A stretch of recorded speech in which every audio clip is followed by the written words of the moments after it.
Welcome વિદ્યાર્થી મિત્રો. કાઇનેમેટિક્સ રેક્ટિલિનિયર મોશનના આપણા JEE નીટના બીજા સેશનમાં તમારું હાર્દિક સ્વાગત કરું છું. આપણી જે મુસાફરી આપણે સુરેખપથ પરની ગતિના પ્રાચલો પેરામીટર્સ કે ભાઈ ગતિને વર્ણવવા માટે જરૂરી એવા કેટલીક ભૌતિક રાશિઓ, કેટલાક ટર્મ્સ, પદો જેને આપણે પેરામીટર્સ તરીકે ઓળખીએ છીએ. તો એની મુસાફરીને આજે આપણે કન્ટિન્યુ કરીએ.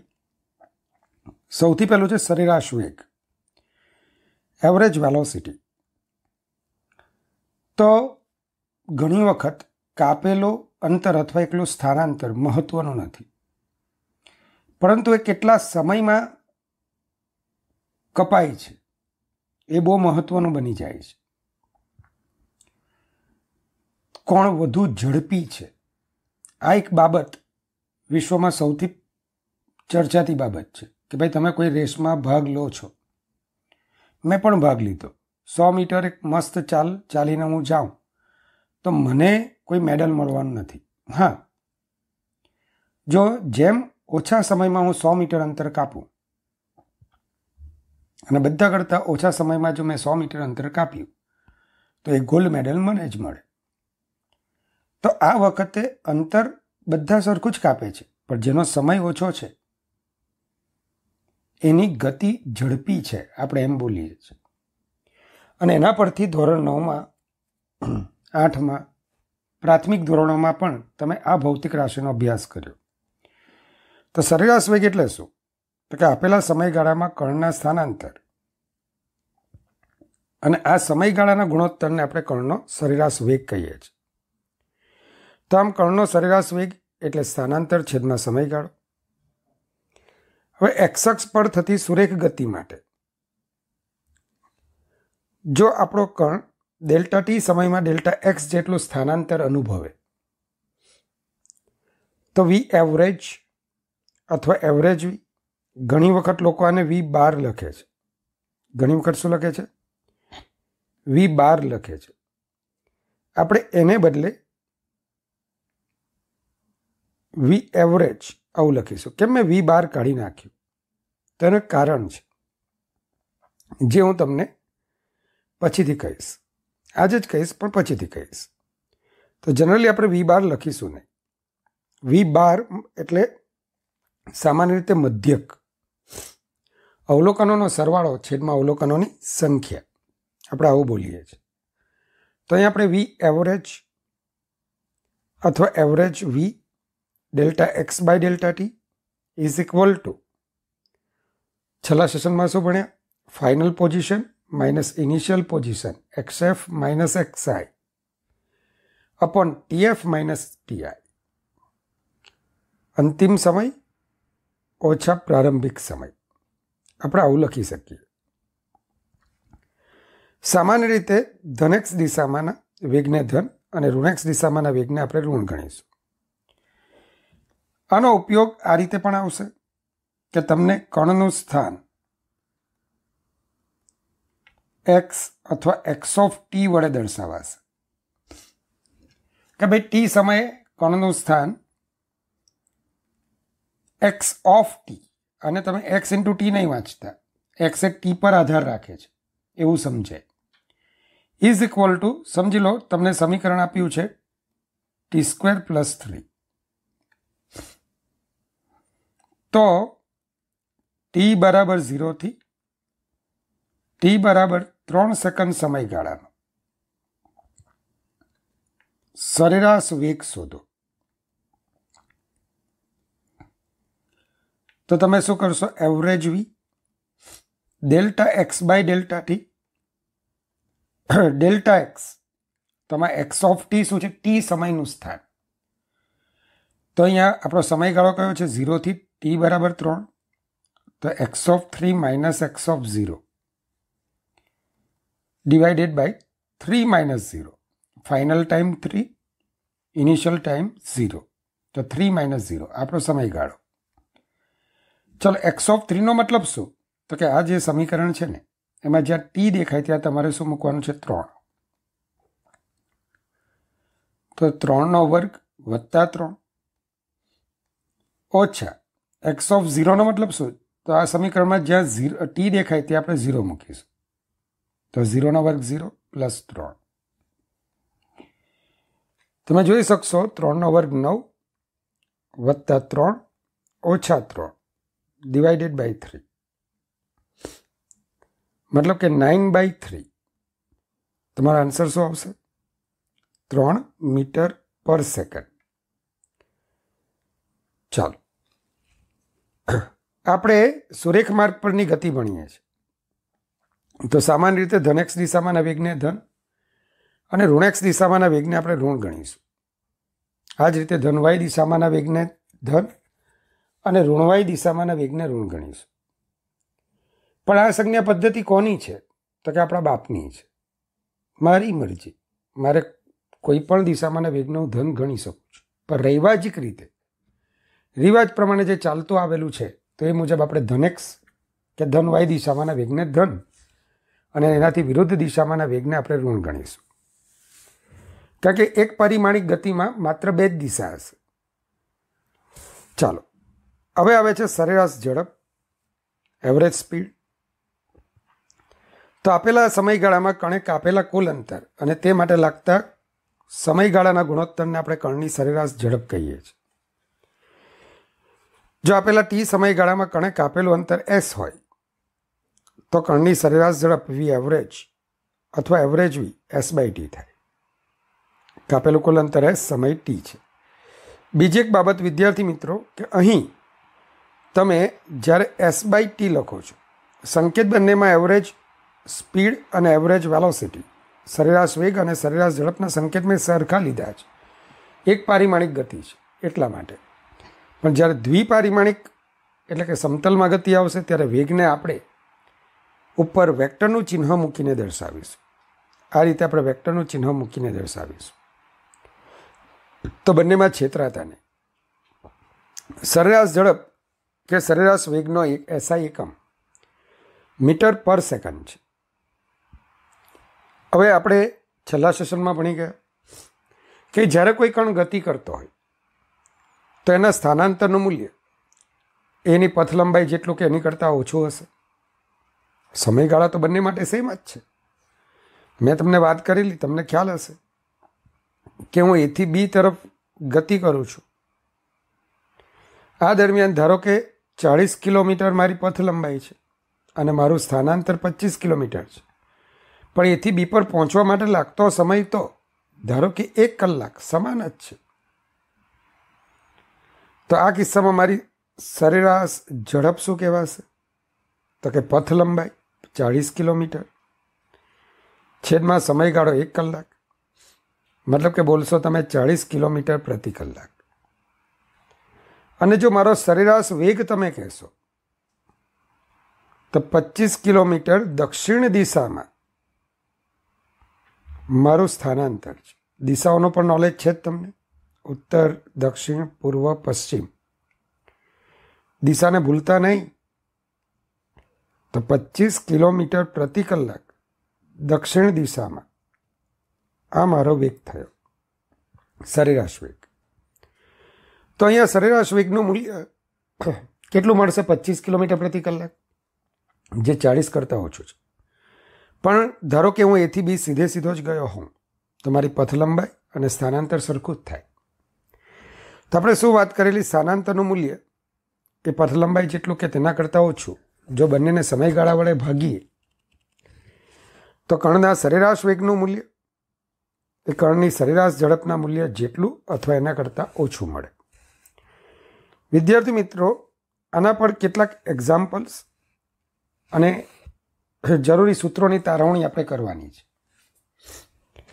ચાલો, તો સૌથી પહેલાં સુરેખ માર્ગે ગતિ કરતો એક કણ D1, D2, up to DN અંતરો અનુક્રમે V1, V2 up to VN ઝડપોથી કાપે છે. તો કણની સરેરાશ ઝડપ શોધો. શું માહિતી આપેલી છે? બરાબર જોજો. તમને શું માહિતી આપેલી છે?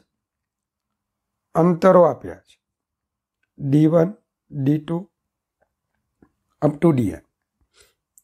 બીજું શું આપ્યું છે?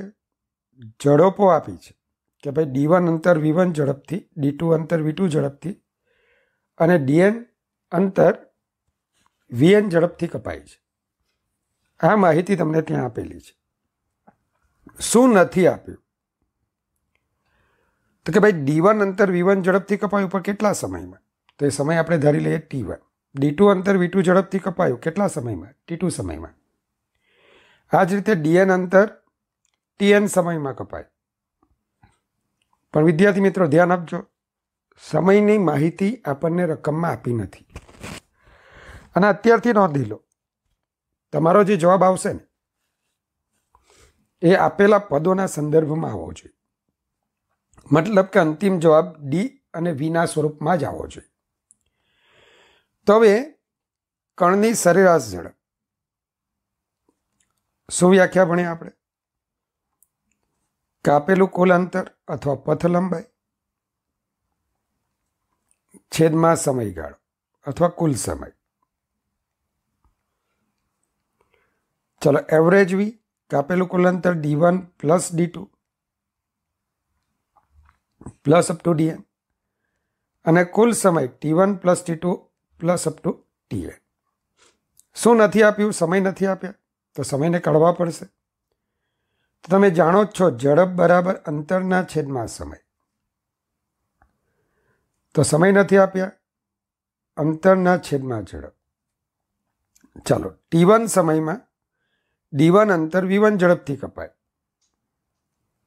તો તમે T1 ને બદલે શું મૂકશો? D1 upon V1. આ જ રીતે T2 સમયગાળામાં D2 અંતર V2 ઝડપથી કપાય. તો સમય બરાબર અંતરના છેદમાં ઝડપ D2 અપોન V2. આ જ રીતે DN અપોન VN. બસ આ જે પરિણામ તમને મળે છે એ પરિણામ દ્વારા તમે સરેરાશ ઝડપ શોધી શકશો. આ પરિણામ દ્વારા તમે કણની સરેરાશ ઝડપ શોધી શકશો. ચાલો તો આગળ વધીએ. સુરેખ માર્ગે ગતિ કરતો કણ n સમાન અંતરો V1, V2 up to VN ઝડપોથી કાપે છે. તો કણની સરેરાશ ઝડપ શોધો.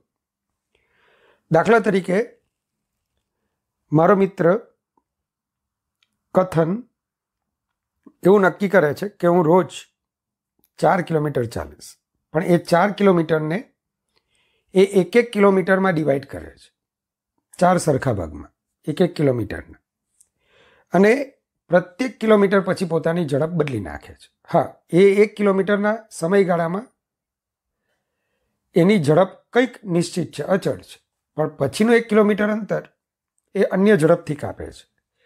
તો આવા સંજોગોમાં ધારો કે n સમાન અંતરો આપણે D લઈ લઈએ. મતલબ કે તમને માહિતીમાં હવે શું આપ્યું છે?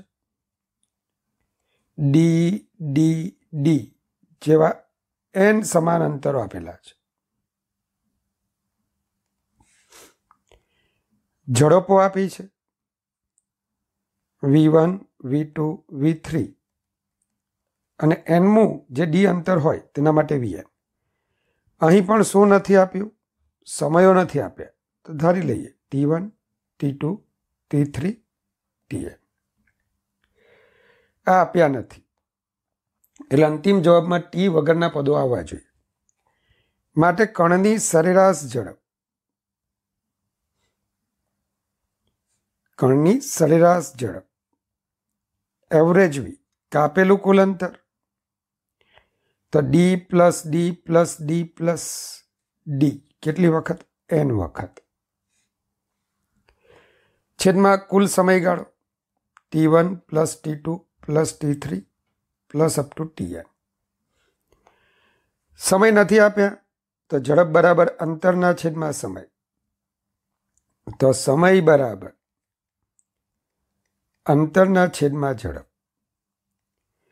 મતલબ કે D plus D plus D plus D n વખત છે, તો એને ND કરશો. 5 વત્તા 5 વત્તા 5 25 વખત કરવાનું હોય તો કાપા ન ગણાય. 5 ગુણ્યા 25 એ જ રીતે સમય બરાબર અંતરના છેદમાં ઝડપ. તો t1 સમયમાં d અંતર v1 ઝડપથી કપાયું, t2 સમયમાં d જેટલું અંતર v2 ઝડપથી કપાયું. આ જ રીતે tn સમયમાં d જેટલું અંતર vn ઝડપથી કપાયું. ચલો, છેદમાંથી તમે જોઈ શકો છો d ને કોમન લઈએ તો 1/v1 plus 1/v2 plus up to 1/vn. અને હવે જો તમે અંશ અને છેદના d ને કટ કરશો તો તમારું પરિણામ શું મળશે? Average v is equal to n 1/v1 plus 1/v2 plus up to 1/vn. મિત્રો, આ સૂત્રને તમારે મોડે કરવાનું છે. આ સૂત્રને આપણે મોડે કરવાનું છે. તો ધ્યાન આપજો, average v is equal to n divided by 1/v1 plus 1/v2 plus up to 1/vn. આ સૂત્ર ક્યારે વપરાય? જ્યારે આપણો કણ સરખા અંતરો જુદી જુદી ઝડપથી કાપતો હોય. અંતરોના ભાગ સમાન હોવા જોઈએ. બીજું, થોડું મેથ્સવાળા માટે હું આને આમ પણ લખી શકું, વ્યસ્ત લઈ લઉં તો 1/એવરેજ v, તો છેદનું આખું પદ અંશમાં જશે 1/v1 plus 1/v2 plus up to 1/vn divided by. આ શું છે? અવલોકનોના વ્યસ્તનું સરેરાશ ઇઝ ઇક્વલ ટુ અવલોકનોના વ્યસ્તોનો સરવાળો છેદમાં અવલોકનોની સંખ્યા. આને આપણે બોલીશું હાર્મોનિક મીન. મીન એટલે સરેરાશ. ગુજરાતીમાં કહીશું એને સ્વરિત મધ્યક. અને આપણે સ્વરિત મધ્યકથી ઓળખીશું. હવે તમને ખબર પડી કે મેં કેમ v12 ન લીધું. આને જો હું v12 લખું તો v12 નો મતલબ શું થાય? 10મામાં શું ભણેલા આંકડાશાસ્ત્રમાં? તું આંકડાશાસ્ત્ર તો કે ભાઈ સરેરાશ એટલે, મધ્યક એટલે અવલોકનોનો સરવાળો છેદમાં અવલોકનોની સંખ્યા. અને તેથી મેં અહીં આ પ્રમાણેનું પદ v12 લખ્યા વગર લખ્યું છે. એવરેજ v લખ્યું છે.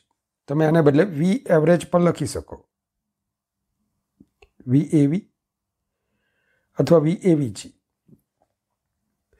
તો ધ્યાન આપજો, આ જ રીતે સુરેખ માર્ગે ગતિ કરતો કણ સ્મોલ n સમાન સમયગાળામાં v1 v2 up to vn ઝડપોથી ગતિ કરે છે. તો કણની સરેરાશ ઝડપ શોધો. વિદ્યાર્થી મિત્રો, અહીં પણ ધારો કે સ્મોલ n સમાન સમયગાળાઓ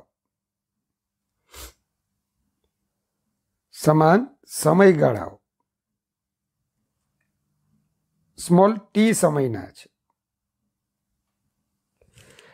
ધારો કે મારો બીજો મિત્ર મિત એ નક્કી કરે છે કે રોજ મારે 4 કલાક ચાલવું છે.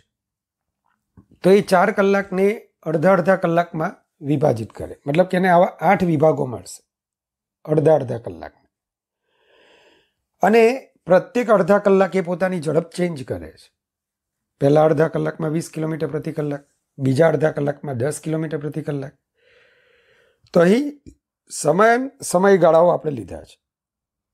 તો આપેલી માહિતી ચેક કરો, શું આપ્યું છે? સમયો આપ્યા છે. આવા n પદો છે સમયના, અને એ દરેક સમયગાળામાં ઝડપો આપેલી છે v1 v2 up to vn. શું નથી આપ્યું? અંતરો નથી આપ્યા. તો d1 d2 dn. ચલો, આપ્યા નથી. શું કહેશો? કણની સરેરાશ ઝડપ એટલે કાપેલું કુલ અંતર d1 plus d2 plus up to dn divided by કુલ સમય, તો t પ્લસ t n વખત. ચાલો, તો શું થશે? અંતર નથી આપ્યા તો ઝડપ બરાબર અંતરના છેદમાં સમય.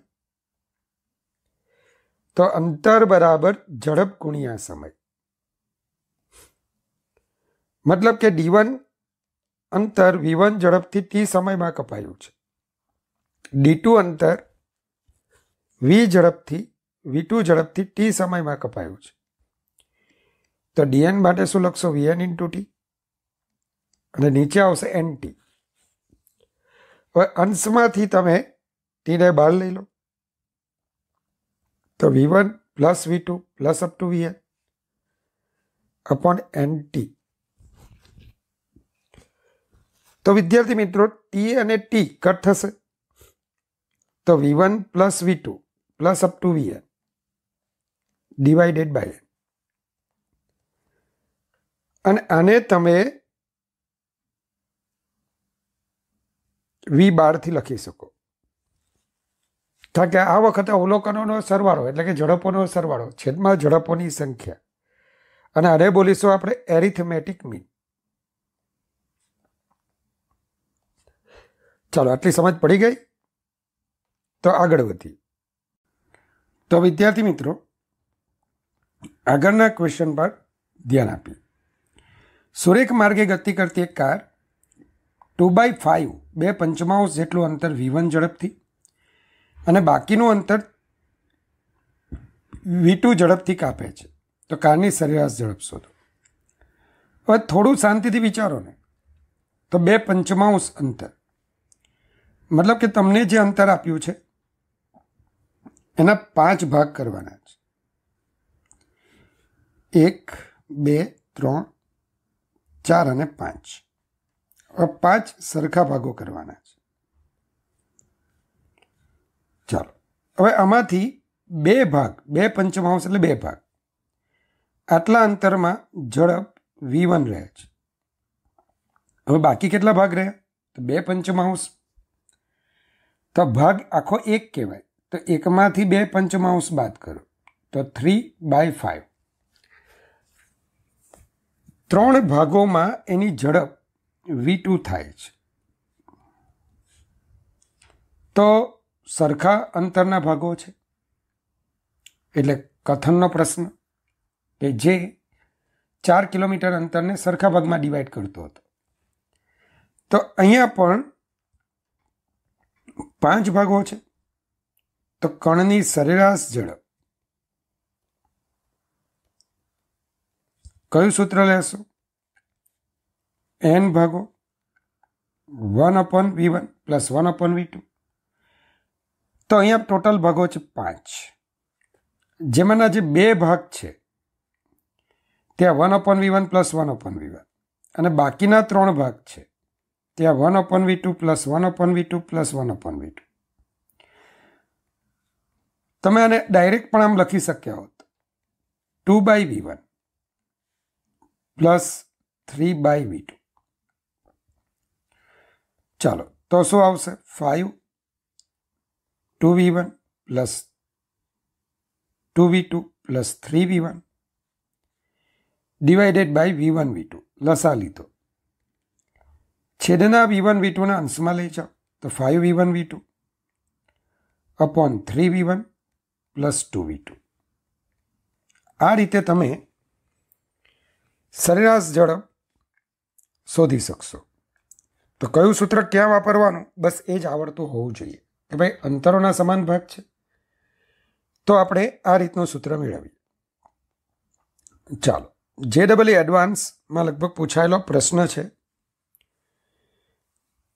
પર્વ પોતાને ચાલવાના કુલ અંતરમાંથી અડધું અંતર v0 ઝડપથી ચાલે છે અને v0 વાંચો અથવા v0 વંચાય.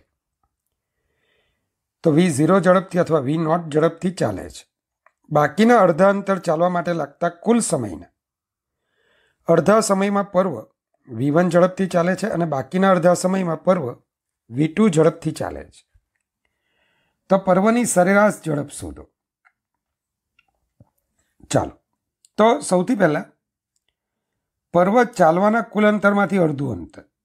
તો અહીંયા તમે કોઈ કુલ અંતર d ધારી લો. હવે આ અંતરનું અડધું અંતર તો આપણે શું કર્યું છે?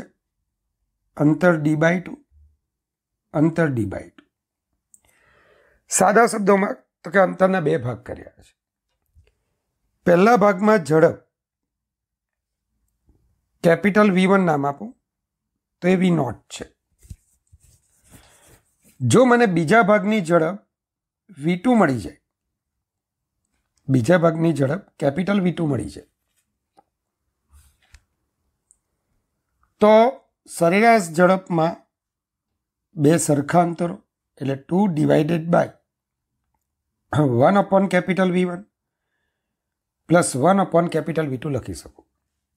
તો મારે આ અડધા ભાગની સરેરાશ ઝડપ શોધવાની છે. પણ એ અડધા ભાગમાં પર્વ બરાબર કુલ સમયના અડધા સમયમાં, મતલબ કે આ જે અડધું અંતર કાપે છે એ માટેનો કુલ સમય ધારો કે ટી લે. આ સમયના અડધા સમયમાં તો સમય t/2, સમય t/2. પર્વ V1 ઝડપ અને અહીંયા V2 ઝડપથી અંતર કાપે છે. તો પહેલાં મને એ કહો કે આ V1 અને V2 બે સરખા સમયગાળાની ઝડપ છે, અને સરખા સમયગાળાની સરેરાશ ઝડપ આપણે હમણાં જ ભણી ગયા. V1 plus V2/2. જો સમયો સરખા હોય તો એરિથમેટિક મીન, આપણો ગાણિતિક મધ્યક અવલોકનોનો સરવાળો છેદમાં અવલોકનોની સંખ્યા એટલે કે V1 પ્લસ V2/2. હવે આ જે સરેરાશ ઝડપ મળી એ હકીકતમાં કોની મળી? અડધા અંતરની, જેને આપણે નામ આપ્યું છે capital V2.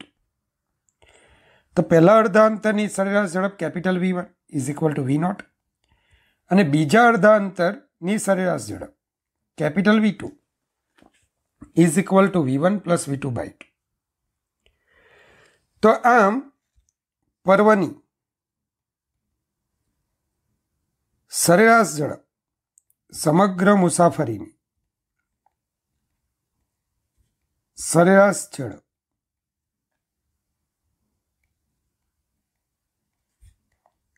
Average V 2 times અથવા 2/1/V1 capital V1 plus 1 capital V2. તમે અહીંયા 2V2 plus V1 divided by V1 V2 જેનો અંશમાં લખું છું. ચલો, V1 ની કિંમત છે V0, V2 ની કિંમત છે V1 પ્લસ V2/2 છેદમાં V1 plus V2/2 plus V0. ચલો સાદો રૂપ આપો. 2V0 V1 plus V2/2 V1 plus V2 plus 2V0/2. ચલો અંશ અને છેદમાંથી બે કટ થશે, કેન્સલ થશે, તો 2V0 V1 plus V2 V1 plus V2 plus 2V0. તો આ રીતે તમે એવરેજ સ્પીડ શોધી શકો. તો આવો જ પ્રશ્ન બીજો આપણે જોઈએ કે વિશ્વ પોતાને ચાલવાના કુલ સમયના અડધા સમયમાં V0 ઝડપથી ચાલે છે. તો વિશ્વનો કુલ સમય તમે T ધારી લો છો, અને આ કુલ સમયના અડધા સમયમાં તો સમય T/2, સમય T/2. અડધા સમયમાં એની ઝડપ કેપિટલ V1 બરાબર V0 છે. તો બીજા અડધા સમયની જો સરેરાશ ઝડપ V2 મળી જાય તો વિશ્વની સરેરાશ ઝડપ, તો સરખા સમયગાળાએ કયું સૂત્ર વાપરવાનું? V1 plus V2 plus up two Vn/n. તો અહીંયા બે ભાગો છે, તો V1 પ્લસ V2/2, જેમાં V1 પહેલા અડધા સમયગાળાની ઝડપ છે અને V2 બીજા અડધા સમયગાળાની. પણ બીજા અડધા સમયગાળામાં એ શું કરે છે? તો લખ્યું છે કે બીજા અડધા સમયગાળામાં તે પોતાને ચાલવાના કુલ અંતરનું અડધું અંતર V1 ઝડપથી, અહીંયા અડધું અંતર V1 ઝડપથી અને બીજું અડધું અંતર V2 ઝડપથી ચાલે છે. ચાલો, તો અહીંયા અંતર તમે ધારો કે D ધારી લીધું. તો અંતરના કેટલા ભાગ થયા? 2 ભાગ. અંતર D/2, અંતર D/2. ચાલો, અહીંયા ઝડપ છે V1, અહીંયા ઝડપ છે V2. તો પૂછો, તમે ઝડપોને પૂછો કે ઝડપો તમે ક્યાંની છો? તો એ શું કહેશે? અમે તો સરખા અંતરોની છે. તો સારું, તમારી સરેરાશ ઝડપ 2/1/V1 પ્લસ 1/V2 થી આપી શકાશે. અંતરો સરખા હોય તો તમે આ રીતે લખી શકો. સાદુરૂપ હવે તો તમે ડાયરેક્ટ લખી શકશો.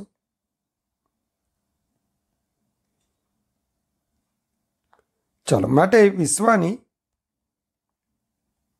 સમગ્ર મુસાફરીની સરેરાશ ઝડપ average V is equal two V1 plus V2/2. બરાબર જોઈ લેજો.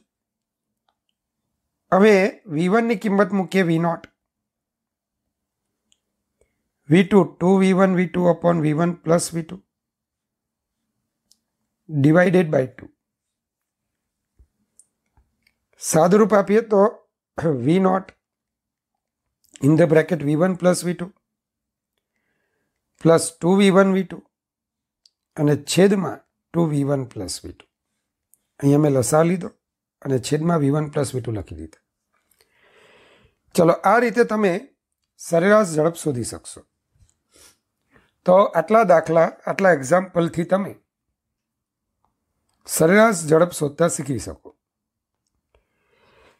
બીજી એક બાબત કે કણની સરેરાશ ઝડપ એ તો કણ આપેલ સમયગાળામાં કેટલી ઝડપથી ગતિ કરે માત્ર તે જ દર્શાવે.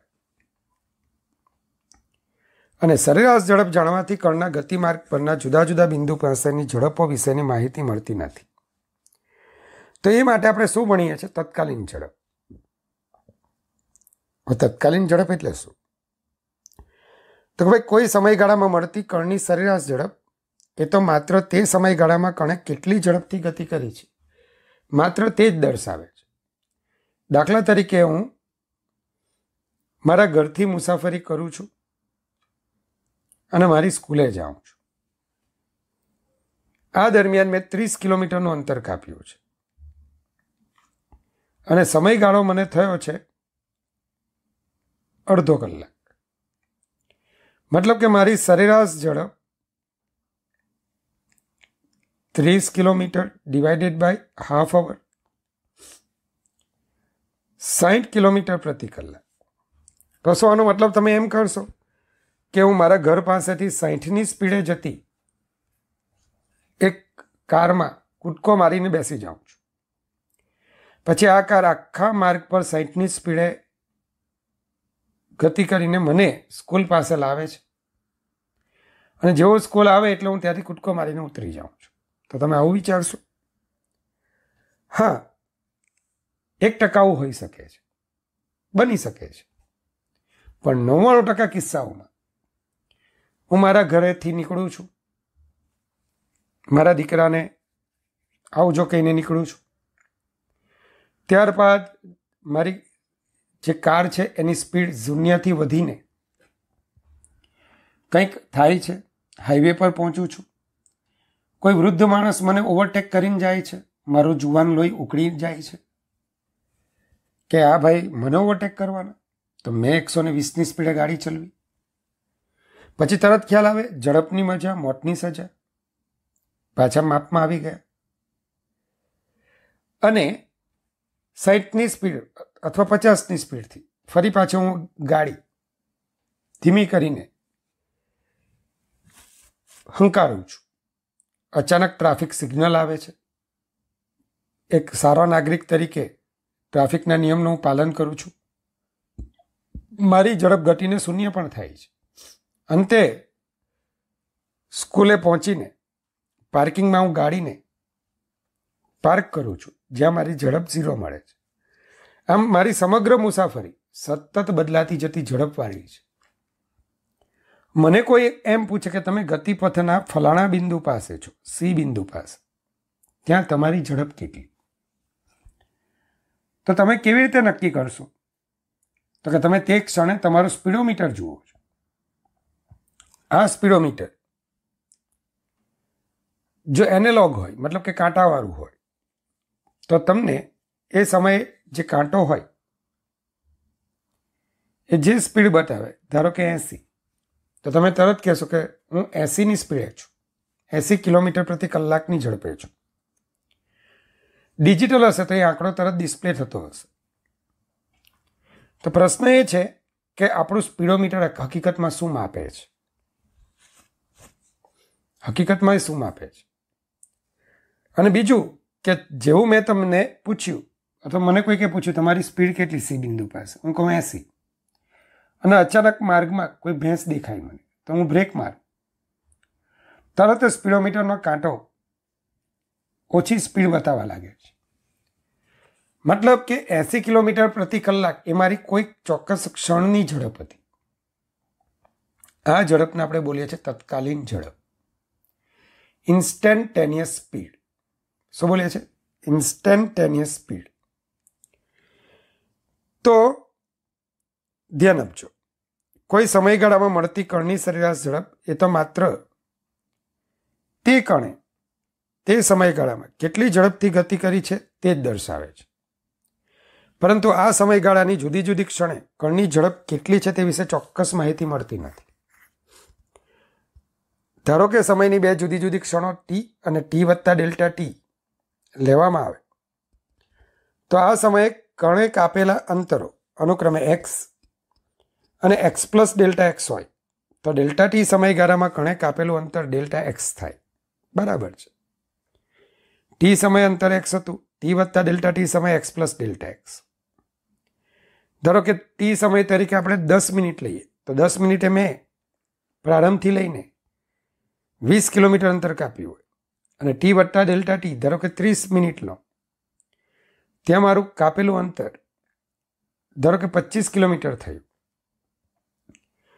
તો સમયગાળો ટી 10 મિનિટ, ટી વત્તા ડેલ્ટા ટી 20 મિનિટ, તો સમયગાળો 10 મિનિટનો. અને આ દરમિયાન હું 25 કિલોમીટરથી, માફ કરજો, 20 કિલોમીટરથી 25 પર પહોંચ્યો, મતલબ કે 5 કિલોમીટર અંતર ડેલ્ટા એક્સ જેટલું મેં કાપ્યું. તો કણની સરેરાશ ઝડપ average v is equal to delta x by delta t. હવે ધારો કે તમે બાઇક પર જઈ રહ્યા છો અને તમારી સ્પીડ 50 કિલોમીટર પ્રતિ કલાક છે. તમારી પાછળ કૂતરું પડે છે અને તમે એક્સેલરેટર આપો છો. તમારી સ્પીડ 50થી 70 કિલોમીટર પ્રતિ કલાક થાય છે. શું આ તરત થઈ જશે? ના. આ સ્પીડ થવા માટે પણ 50થી 70 થવા માટે કંઈક સમયગાળો જોઈશે, અને એ તમારી બાઇક કઈ છે એની પર આધાર રાખશે. હાઈટેક બાઇક પર તમે જતા હશો જેની પિકઅપ સારી હોય, તો તમે 5 સેકન્ડમાં 50થી 70 પર પહોંચી જશો, અથવા 5 સેકન્ડની અંદર 50થી 70 પર પહોંચશો.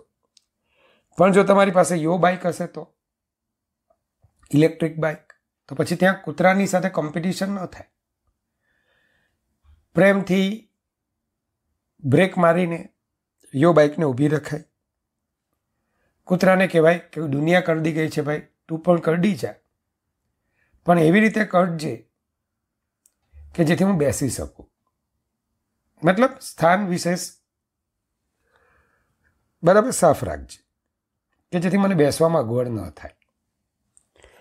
તો અહીં પણ 50થી 70 માટે ધારો કે તમારી 5 સેકન્ડ થઈ, તો સમયગાળો તમે ઘટાડીને 1 સેકન્ડનો કર્યો હોય, તો તમારી સ્પીડ 50થી વધીને ધારો કે 51 થઈ હશે. હજુ તમે સમયગાળો 0.5 સેકન્ડનો કરો, તો તમારી સ્પીડ 50થી વધીને કંઈક 50.1 થઈ હશે. હજુ સમયગાળો તમે 0.1 સેકન્ડનો કરો તો તમારી સ્પીડ 50થી વધીને 50.001 કિલોમીટર પ્રતિ કલાક થઈ હશે.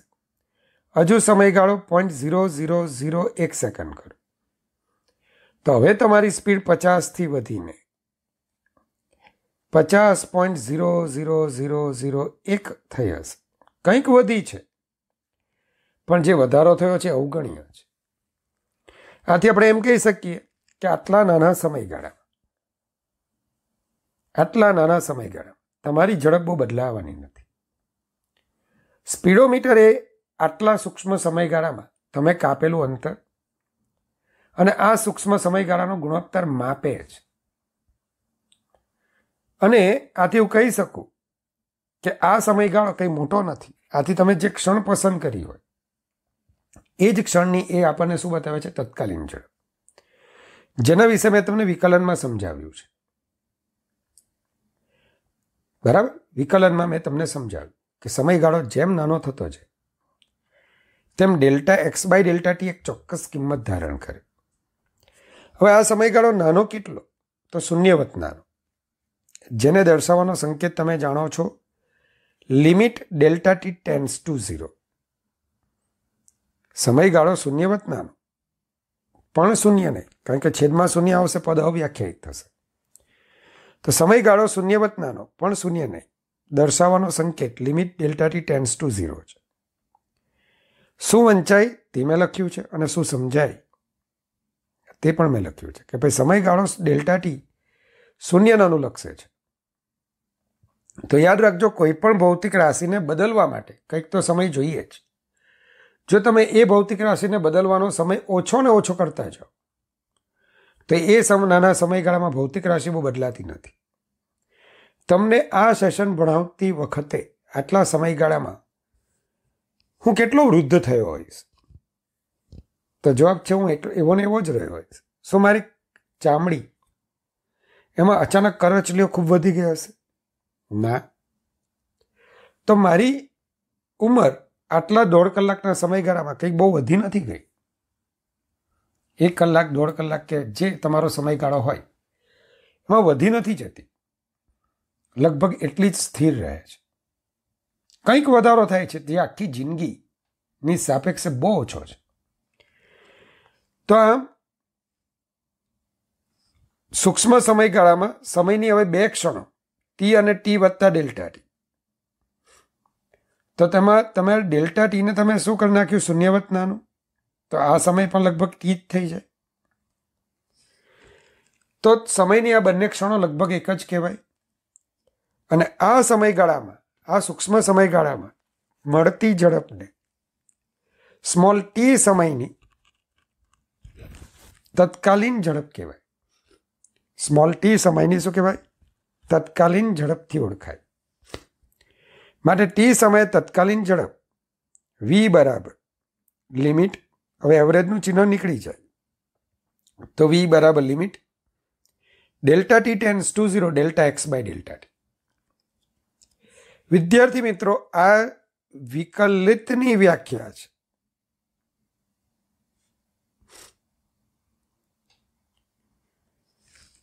તો વિકલિત એટલે તમે શું ભણેલા? સૂક્ષ્મ ફેરફારોના ગુણોત્તરને વિકલિત કહેવાય.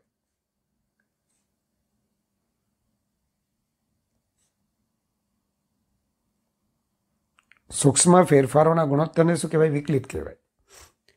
અને વિકલિત મેળવવાની ક્રિયાને વિકલન કહેવાય. જ્યારે પણ આ રીતનું પદ આવે, limit delta t tends to 0 delta x by delta t, મતલબ કે 2 ફેરફારોનો ગુણોત્તર હોય, એમાં છેદનો ફેરફાર શૂન્યવત નાનો હોય તો અંશનો ફેરફાર પણ શૂન્યવત નાનો થાય.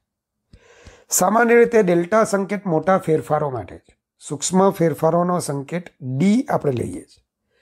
તો ડેલ્ટા એક્સ બાય ડેલ્ટા ટીને હવે આપણે શાનાથી દર્શાવીશું? Dx by dt. જ્યાં ડીએક્સ અને ડીટી એ અનુક્રમે એક્સ અને ટીના સૂક્ષ્મ ફેરફારો છે, તથા ડીએક્સ બાય ડીટીને એક્સનું ટીની સાપેક્ષે વિકલિત કહેવામાં આવે છે. એક્સનું અંતર એક્સનું સમય ટીની સાપેક્ષે આપણે વિકલિત બોલીશું.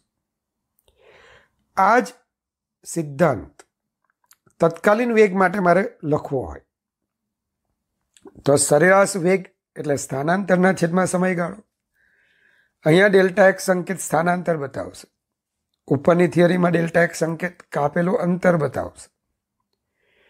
તો delta x by delta t થાય. અહીં પણ જો limit delta t tends to 0 લો તો ટી સમયે તત્કાલીન વેગ v બરાબર limit delta t tends to 0 delta x by delta t, મતલબ કે v બરાબર dx બાય dt. આમ કોઈ સમયગાળામાં મળતા કણના સરેરાશ વેગનું મૂલ્ય, ધ્યાન આપજો, એ સરેરાશ ઝડપ જેટલું કે તેનાથી ઓછું હોય છે. બરાબર છે, આપણે હમણાં જ ભણ્યા સરેરાશ વેગનું મૂલ્ય એ સરેરાશ ઝડપના મૂલ્ય જેટલું અથવા એના કરતાં ઓછું હોય છે. પણ કણના તત્કાલીન વેગનું મૂલ્ય અને તત્કાલીન ઝડપ સમાન જ હોય. કોઈ સમજાવે કેવી રીતે? ધારો કે હું એ થી બી પર વક્ર માર્ગે ગતિ કરીને જાઉં છું તો સ્વાભાવિક છે કે મારું સ્થાનાંતરનું મૂલ્ય પથ લંબાઈ કરતાં ઓછું થશે. હવે વિદ્યાર્થી મિત્રો, ધારો કે હું કોઈ ટી સમયે સી બિંદુ પર છું અને ત્યાંથી અત્યંત સૂક્ષ્મ સમયગાળો લેવો તો એમાં મારું કંઈક સૂક્ષ્મ સ્થાનાંતર થશે, પણ એ સ્થાનાંતર સીની અત્યંત નજીક હશે. બરાબર, આ સ્થાનાંતર કેવું થશે? સીની અત્યંત નજીક. ભલે મારો માર્ગ વક્ર છે પણ અતિ નાના સમયગાળા. કેટલા નાના સમયગાળા? Limit delta t tends to 0 ના અનુરૂપ સમયગાળા. એમાં મને મળતું બીજું પદ ડી સીની અત્યંત નજીક હશે, અત્યંત નજીક, કે જેથી આ બેને જોડતો રેખાખંડ કેવો બનશે? તમને કેવો દેખાય છે? તમને આ માર્ગ કેવો દેખાય છે? સુરેખ. અને જ્યારે પદાર્થ સુરેખ માર્ગે ગતિની દિશા બદલ્યા વગર ગતિ કરે તો એનું સ્થાનાંતર અને પથ લંબાઈ કેવા થઈ જાય? સરખા. તો આટલા નાના સમયગાળામાં મળેલી સરેરાશ ઝડપ કે જેને આપણે બોલીએ છીએ તત્કાલીન ઝડપ અને આટલા નાના સમયગાળામાં મળતો સરેરાશ વેગ જેને આપણે બોલીએ છીએ તત્કાલીન વેગ, બંનેના મૂલ્યો સમાન થશે. તો ધ્યાન આપજો, જ્યારે કણ ની તત્કાલીન ઝડપ શોધીએ અને સરેરાશ ઝડપ શોધીએ તો આ બંને ઝડપો કેવી મળશે આપણને? સમાન. સરેરાશ વેગનું મૂલ્ય અને તત્કાલીન ઝડપ કેવા મળે છે? સમાન. વિદ્યાર્થી મિત્રો, આવે છે સરેરાશ પ્રવેગ. જો ટી અને ટી વત્તા ડેલ્ટા ટી સમય કણના વેગો અનુક્રમે v અને v પ્લસ ડેલ્ટા v હોય તો કણનો સરેરાશ પ્રવેગ average a is equal to delta v by delta t થાય. તમને એમ થાય સર આ પ્રવેગ શું છે? તો આપણે ગતિના જુદા જુદા પ્રકારો ભણવાના છે કે જેમાં વેગ બદલાતો હોય, ન પણ બદલાતો હોય. બદલાય તો સમયમાં કેટલી ઝડપથી એ બદલાય છે. દાખલા તરીકે હું બાઇક લેવા જાઉં છું અને મારે વધારે પિકઅપવાળી બાઇક જોઈએ છે. તેનો મતલબ કે 0 થી 50ની સ્પીડ એક બાઇક મને 1 સેકન્ડમાં મેળવી આપે છે અને બીજી બાઇક લાઈક યો બાઇક મને 1 મિનિટમાં 0 થી 50 મળે છે. તો હું શું કહીશ કે ભાઈ 1 સેકન્ડમાં જે 0 થી 50 કરી આપે, અથવા ચાલો થોડું માપમાં બોલો તો 5 સેકન્ડમાં જે મને 0 થી 50 કરી આપે, એ બાઇકની ક્ષમતા, વેગ બદલવાની ક્ષમતા વધારે છે. આથી આ બંને બાઇકની કમ્પેરિઝન, બંને બાઇક 0 થી 50નો વેગ બદલે છે. 0 થી 50, 0 થી 50 બંને બદલી શકે છે, પણ કઈ બાઇકની ક્ષમતા સારી, જે ઓછા સમયમાં વેગ બદલે ને તે સારી. આમ ઘણી વખત ગતિ દરમિયાન વેગ બદલાતા હોય તો કેટલા સમયગાળામાં બદલાય છે એ પણ બહુ મહત્વનું બની જાય છે. અને એના માટે આપણે પ્રવેગ નામની ભૌતિક રાશિને વ્યાખ્યાયિત કરેલી છે. વિદ્યાર્થી મિત્રો, આજે બોલું છું, કાયમી યાદ રાખજો, તમે જ્યારે ફિઝિક્સમાં કોઈ ભૌતિક રાશિ મોટા સમયગાળામાં મેળવો તો એ માપનને કહેવાય સરેરાશ માપન. પણ કોઈ ભૌતિક રાશિ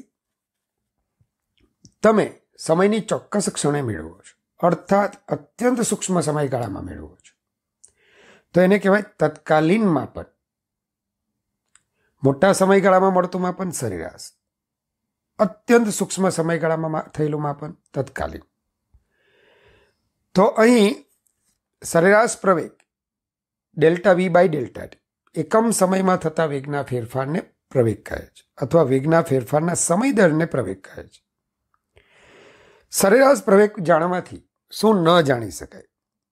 તો કે આ જે સમયગાળો છે એ સમયગાળાની જુદી જુદી ક્ષણે કણનો વેગ કેવી રીતે બદલાય છે તે વિશેની કોઈ ચોક્કસ માહિતી મળતી નથી. અને જો એ માહિતી મેળવવી હોય તો બિંગ સ્માર્ટ, તમે તો સ્માર્ટ થઈ ગયા. હવે તરત જ તમે શું કહેશો? સર, સમયગાળો શૂન્યવતનાનો લઈ લો.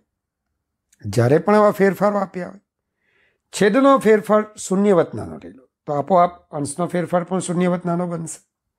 અને હવે આ ફેરફારોનો ગુણોત્તર એક ચોક્કસ કિંમત ધારણ કરશે. જે મેં વિકલનમાં સમજાવ્યું છે તમને કે ન્યૂટન ન હોત તો શું થાત અને ન્યૂટનના જન્મ પછી શું થાત. તો આમ સરેરાશ પ્રવેગ પરથી આપેલ સમયગાળાની જુદી જુદી ક્ષણે કણનો વેગ કેવી રીતે બદલાય છે તે વિશેની કોઈ માહિતી મળતી નથી. તો એ માટે તત્કાલીન પ્રવેગ વ્યાખ્યાયિત કરવો પડે, અને એ માટે limit delta t tends to 0 લેતા ટી સમયે કણનો તત્કાલીન પ્રવેગ એ બરાબર limit delta t tends to 0 delta v by delta t, મતલબ કે એ બરાબર ડીવી બાય ડીટી થાય. આવું જ્યારે પણ આવે તો ડેલ્ટાને બદલે શું લખીશું? ડી, તો ડીવી બાય ડીટી. આમ તત્કાલીન પ્રવેગ અથવા પ્રવેગ એટલે જ વેગનું સમયની સાપેક્ષે વિકલિત. વિદ્યાર્થી મિત્રો, એક નોંધ આપણે જોઈએ કે એક પારિમાણિક ગતિ માટે જો પ્રવેગ અને વેગ એક જ દિશામાં હશે, એટલે કે વેગ અને પ્રવેગ બંને ધન કે બંને ઋણ હોય, તો કણની ઝડપમાં વધારો થાય અને આ સ્થિતિમાં કણ પ્રવેગી ગતિ કરે તેમ કહેવાય. સિમ્પલ ઉદાહરણ દ્વારા સમજાવો. જ્યારે તમે કોઈ પદાર્થને ઉપરથી છોડી દો છો, કે જેને આપણે મુક્ત પતન બોલીએ છીએ. ન્યૂટનને આટલું આવડતું F બરાબર m, બળનો બાપ કોણ? પ્રવેગ. પ્રવેગનો બાપ કોણ? બળ. અને માં, કારણ કે એકલા બાપથી થોડું આવે, તો એની માં કોણ? તો કે વેગ. બળ લાગે, વેગમાં ફેરફાર થાય, કોણ ઉત્પન્ન થાય? પ્રવેગ. તો ધ્યાન આપજો, પ્રવેગના પપ્પા છે બળ. બળની જે દિશા હોય તે દિશામાં પ્રવેગ ઉત્પન્ન થાય. ન્યૂટનને આટલું આવડતું. તો સિમ્પલ છે કે ગુરુત્વાકર્ષી બળ નીચે લાગે તો એને લીધે ઉદ્ભવતો ગુરુત્વ પ્રવેગ, જેને આપણે જી થી દર્શાવીશું, નીચે તરફ. આ સ્થિતિમાં વેગ પણ નીચે તરફ છે. તો વેગ અને પ્રવેગ જો નીચે તરફ હોય તો તમે શું ઓબ્ઝર્વ કરશો? પદાર્થની ઝડપમાં શું થશે? વધારો. અને જે ગતિમાં ઝડપમાં વધારો થાય તેને પ્રવેગી ગતિ કહેવાય. સાંભળી લેજો. જે ગતિમાં ઝડપમાં વધારો થાય તે પ્રવેગી ગતિ. આનાથી ઉલટું, જ્યારે કોઈ પથ્થરને તમે ઉર્ધ્વ દિશામાં ફેંકો છો તો ગતિની દિશા એ જ એના વેગની દિશા કહેવાય. પણ ગુરુત્વ પ્રવેગ તો નીચે છે, તો વેગ અને પ્રવેગ બંને પરસ્પર વિરુદ્ધ દિશામાં થાય તો અહીંયા કણની ઝડપમાં ઘટાડો થશે. આવી ગતિને આપણે કહીશું કણની પ્રતિપ્રવેગી ગતિ. શું બોલીશું? પ્રતિપ્રવેગી ગતિ. તો વિદ્યાર્થી મિત્રો, એક પારિમાણિક ગતિ માટે જો પ્રવેગ અને વેગ એક જ દિશામાં હોય, દાખલા તરીકે વેગ ધન, પ્રવેગ ધન, વેગ ઋણ, પ્રવેગ ઋણ, તો કણની ઝડપમાં વધારો થશે. આ સ્થિતિમાં કણ પ્રવેગી ગતિ કરે છે તેમ કહેવાય. પણ જો એક પારિમાણિક ગતિ માટે જો પ્રવેગ અને વેગ પરસ્પર વિરુદ્ધ દિશામાં હોય, એટલે કે કણના વેગ ધન અથવા ઋણ હોય અને પ્રવેગ એનાથી ઉલટું, વેગ ધન તો પ્રવેગ ઋણ અને વેગ ઋણ તો પ્રવેગ ધન હોય તો કણની ઝડપમાં ઘટાડો થાય છે. આ સ્થિતિમાં કણ પ્રતિપ્રવેગી ગતિ કરે છે તેમ કહેવાય. તો વિદ્યાર્થી મિત્રો, આપણા બધા જ પ્રાચલો અહીં પૂર્ણ થયા. તો હવે ગતિની કારણની ચિંતા તો કરવાની નથી, પણ ગતિ થાય તો સ્થાનાંતર થયું, અંતર કપાયું, વેગ આવ્યા, બબ્બે પ્રકારના આવ્યા, વેગ ઝડપનો તફાવત, પ્રવેગ આવ્યો. હવે આપણે એની આલેખીય ચર્ચા કરવાના છે. તો હું આ વિડીયોમાં એક લિંક મૂકીશ અને એ જે લિંક છે એમાં તમને ઢાળની સમજૂતી આપેલી છે. તો તમે ઢાળ વિશે જોઈ લો. બરાબર. સાથે સાથે આવનારા લેક્ચરની અંદર, એના પછીના લેક્ચરની અંદર તમને વિકલનની લિંક મૂકીશ. તમે વિકલન પણ જોઈ લેજો. અને આમ જ્યાં ડાઉટ હોય તો તમારી પાસે ફોન નંબર છે જ, તો એ ફોન નંબર દ્વારા તમે મને કોન્ટેક્ટ કરી શકશો. તો ફરી પાછા ભગવાન પાસે તમારી ઉજ્જવળ કારકિર્દી માટે ખૂબ ખૂબ ખૂબ ઇન્ફાઇનાઇટ આશીર્વાદ હું માગું છું. ભગવાન તમને હંમેશા હસતા રાખે. God bless you infinitely, all my students. Goodbye. Take care.